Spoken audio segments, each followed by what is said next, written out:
Sunday the 6th of September. Been in Haag for a few days, so this is a little training run, well not a little, hopefully it'll be about 20k or so for the virtual Great North Run next Sunday, which normally is run from Newcastle across the gates heading out to South Shields in the north of England.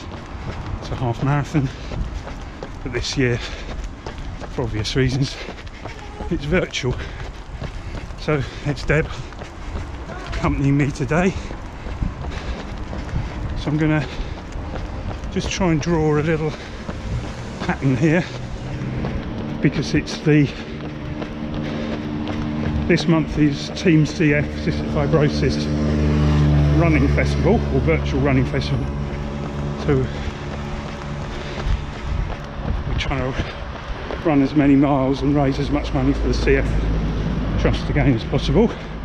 Obviously I've been hopefully raising, well not me, you, anybody who's watched and donated, raise money for CF Trust through the runs I've done this year.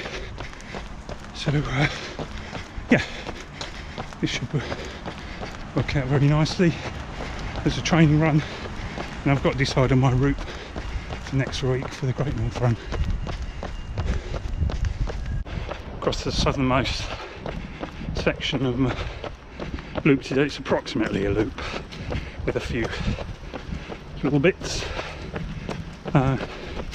Just been looking at the latest stats, and the Netherlands and the UK is still,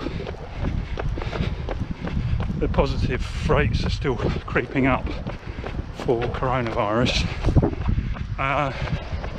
There's kind of a hope that, because so many of these positive tests are in the young or the middle-aged, this isn't going to result in hospital admissions and the levels of complications that we've had before. But there's always a lag in that effect anyway, so we will keep our fingers crossed that is the case, and that this is not the same kind of, I mean the slope anyway, the increase in infection doesn't look anything like March. But I suspect if we were testing in January and February to this extent, we might have seen these sorts of numbers then. The hope is though, because even though we're, I think, generally being a bit complacent, there is still more social distancing than there certainly was at the start of the year, and therefore the rates of infection and spread will be reduced. And also there's evidence that the dose effect, or the amount of virus cells that you get exposed to, can dictate the level of infection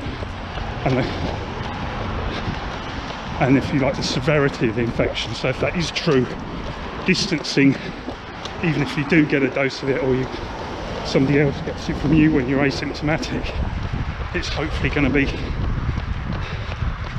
less dangerous than it was back in March and April. So I'm still keeping my fingers crossed that the rate of infection in the Netherlands will drop. It's kind of stabilised, so it's at about 3,500 per week at the moment, which is a little bit above the 20 per 100,000 that the UK government stipulates as their boundary. Because in the meantime the UK's creeping up towards that level. So because what would be nice is I can go back to the UK and not have to quarantine, or not have to quarantine to the extent they're suggesting at the moment, 14 days. And just another note, when we came through Schiphol at the start of the week, we voluntarily, there's a place where you can get a coronavirus test free. So we both volunteered and went and did that. It was an eye-watering experience because those swabs go right to the back of the throat and right up through the nasal passage. It almost feels like they're taking a swab of the front of your brain at times. But otherwise very quick, not horrendous. And we got the results back 48 hours later, both negative. The issue with negative tests is some people, a lot of scientists have highlighted, of course, it doesn't mean to say we didn't catch the virus on the plane, on the flight over. We could well have done, and we won't know about that for 5 to 10 days, even if we were testing every single day. It is unlikely to show up. So that's the only caveat with having one test and relying on that one test when you've just done a potentially risky exercise like going through airports where lots of people are and sitting in a tube, although everybody's got masks on. Certainly a lot more risky than than this sort of exercise. Although if little dogs have a go at you, it can get a bit more risky, but for another reason. So I'm 14k in,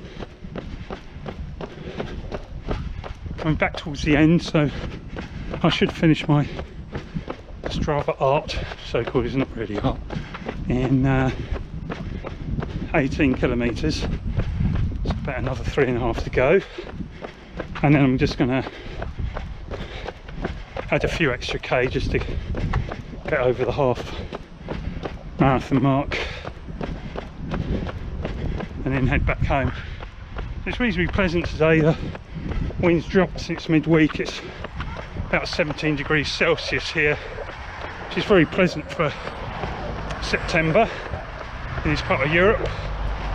And the sun just keeps popping in and out, so it warms you up and then cools you down in the shade. So as I mentioned, it's the virtual Great North Run. We start at, everybody starts at the same time. Apparently it's on the app. I'm going to have to see how the app works, because the problem with phone apps is they tend to lose GPS very easily, whereas things like my watch, Garmin watch, they maintain it very well indeed. So we'll see how that goes. They're supposed to provide commentary and cheering, you know, when you go across the time bridge and near the finish. I mean, the bits, I must confess, and I think I've said it before, I find the Great North Run, I've only done it once, but I found it quite tedious, a lot of dual carriageway, not very interesting, apart from those iconic marks of coming down onto the time bridge, going across that en masse. The crowds everywhere are just fantastic, you know, when you through Newcastle, across the bridges, shouting "Oggy, Oggy, Oggy" through the tunnels as you come onto just before the time. But the waiting around, I mean, it's hours of it, and queues in places because you get so compressed. The dual carriageways, as you come out of Gateshead all the way to South Shields, are just, as I say, what keeps you going is the cheering at the side, because it's amazing who turns up. People turn up not just in the town areas, but all along those isolated areas. Dual carriageway, you get people. And of course the great bit is, you've got the climb that everybody says, oh no, not the climb, coming into South Shields. But what it is it's the wonderful marking of coming into the final bit, and as you crest that brow, you start to see South Shields, which is lovely, because it's a lovely bit of the Tyneside coastline. Then you run down that hill, turn to the left, and then you're at the final bit along the promenade in South Shields, and the crowds are huge normally by then, even for slow people like me. Been waiting all day, and it's absolutely immense. But running point of view, boring, very boring. Sorry Brendan and all your crew, but that's why I tend to run trail runs when I can, far more interesting. I've done road today, gone through lots of different areas of the Hague, like the Hague half marathon run does.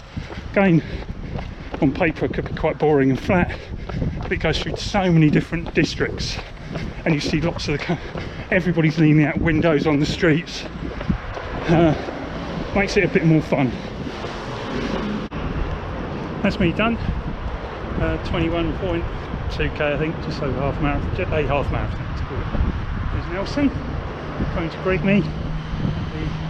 The university. This is the area called the World Forum area. There's a lot of buildings up there, like the old buildings for International Criminal Court, although the main new ones are on the outsides by the dunes. Peace Palace is over there, which is where the original hearings following the Second World War were held. And yes, so that's it. As I'm still trying to decide, next week, virtual Great North. I can either run down the coast to the south, so go through the West Dunes, Park, pass through Kite Down and down to Monster and back. That's a half marathon, but pretty much mainly on cycle paths or road.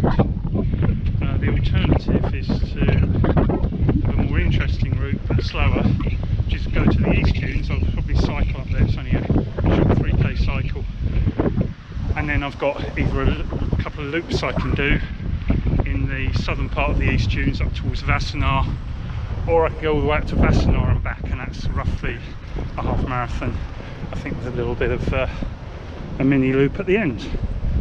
So I don't know how many people want to post comments, but if they do, let me know. So it's road or trail for next week for the Great North one. So faster and boring, or slower and interesting.